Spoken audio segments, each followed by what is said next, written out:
Asqırma, gözlərdə yanma, bitməyən burun axması.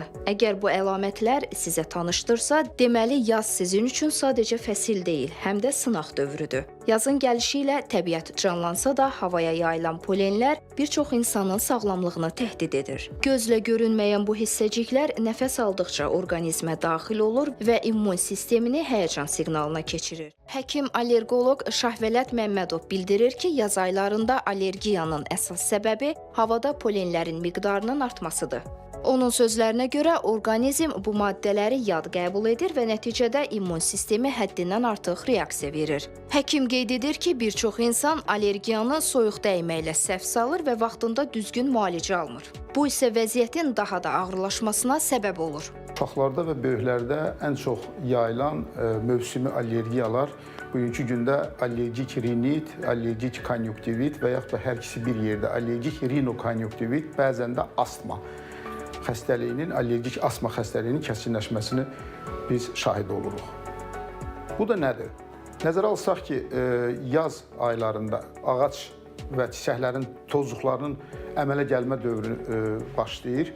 Bu tozluqlardan çıxan polenlər bilavasitə allergik xəstələrə, deməli, tənəffüs yollarının zədələnməsi ilə gedən allergik xəstələrdə tənəffüs yollarında düşərkən, dəri allergiyalarında dəriyə təmas olarkən bu polenlər öz simptomlarını, bilavasitə allergik xəstələrin simptomlarının ortaya çıxmasına səbəb olur. Həkim allergoloqun sözlərinə görə yalnız polenlər deyil, eyni zamanda toz, kif və hava dəyişiklikləri də allergiyanın şiddətini artıran əsas amillərdəndir. Bu səbəbdən simptomları vaxtında tanımaq və düzgün tədbir görmək olduqca vacibdir. Müsahibin bildirir ki, bəzi insanlar allergiya ilə qrip xəstəliyini səhv salırlar. Bu mövsümdə, yaz və payız mövsümündə allergik xəstəliklərlə yanaşı mövsümü qrip və qripə bənzər digər infeksiyalar da yayılır. Bəzən insanlar səhv salır.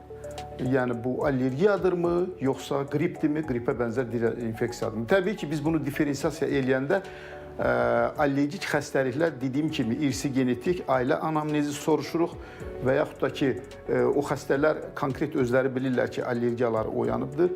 Ancaq virus infeksiyasına, qripə və digər qripə bənzər xəstəliklərdə allergik xəstəliklərdən fərqli olaraq diferensiyasiya eyləsək, orada intoksikasiya əlamətləri, temperatura əlamətləri ola bilər, halsızlıq ola bilər xəstədə ailəvi sorğuda görürsən ki, biri xəstələnib, digəri yoluxub və ilaxır bəs yəni yoluxucu xəstəliklərin əlamətləri müşahidə olunur.